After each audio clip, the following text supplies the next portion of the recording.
Okay, today we're going to talk about orders of operations.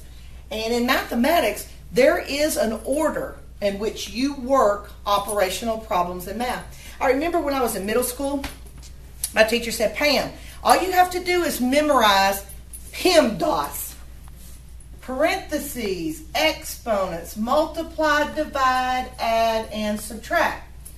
And that really stood for, please excuse my dear Aunt Sally. She said, if you can't remember PEMDAS, just say, please excuse my dear Aunt Sally. Parentheses, exponent, multiply, divide, add, subtract. As a middle school student, I literally took that literally. That meant that was the first step we do is parentheses.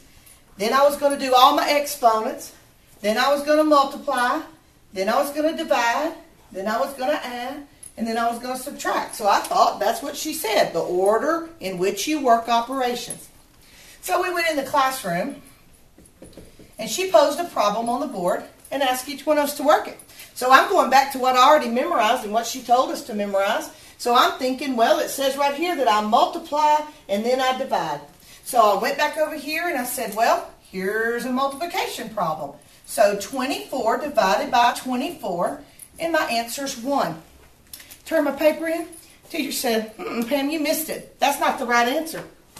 And I didn't understand because I said, this is what the orders in which you work operations. She said, well, that wasn't exactly what I meant. You do all of your parentheses first, and then you do your exponents. But the multiplication and division is just like one step. You do multiplication and division, that's like one step. Then adding and subtracting is like another step. Well, that was real confusing to me because I wasn't really sure.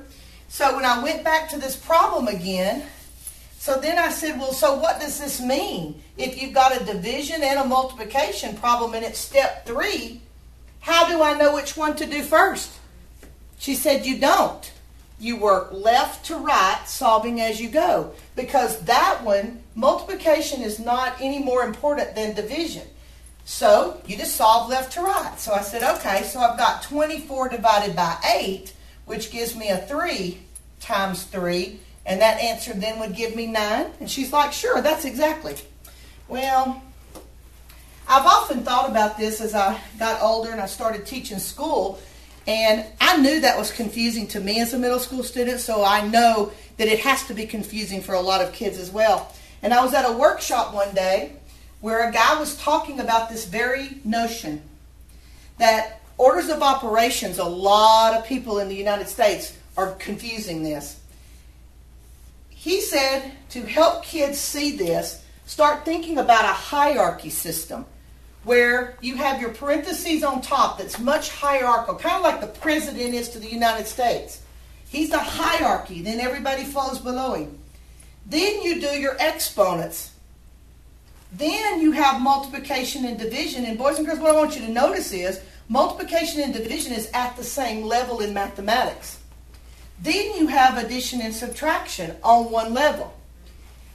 What this also proves is that multiplication and division is distributive over addition and subtraction, meaning multiplication and division is at a higher level. Therefore, you must do what's in here first before you ever move to this step.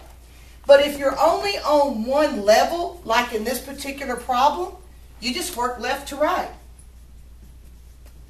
If you happen to be just on this level and no other level, you would just work left to right.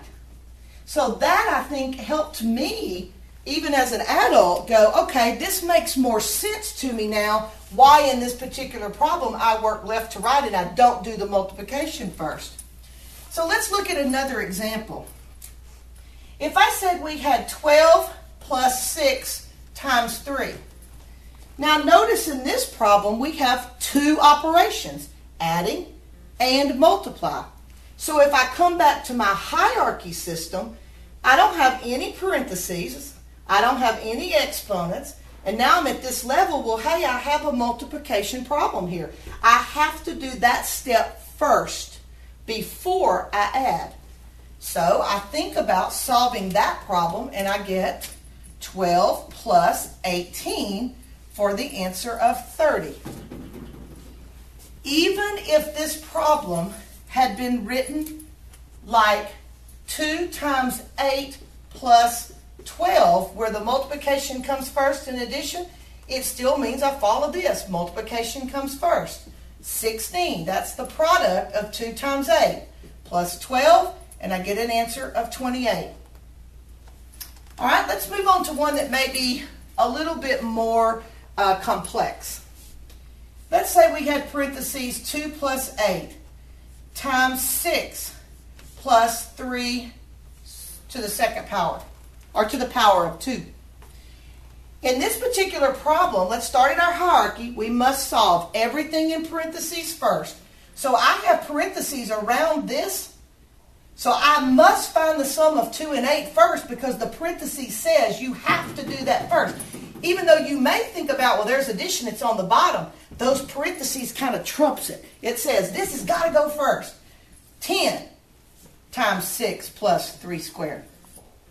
Now we move. We've got an exponent. So when I solve this one, everything stays the same. And then I have to think about, so what does 3 to the second power mean?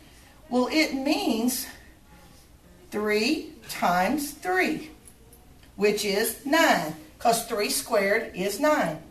Now we've got all of our problems in just like all whole numbers, and I've got 2 operations here. We're at this level, so what do? We must do the multiplication. And that would give me 60 plus 9, 69.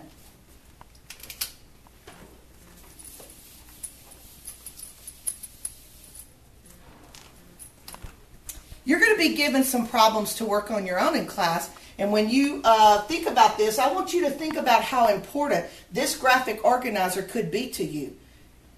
You could draw this in your tax booklet on the day of tax. You could draw it in your standardized testing. You could put it inside your notebook to help you as a student even remember when you're doing your homework at home.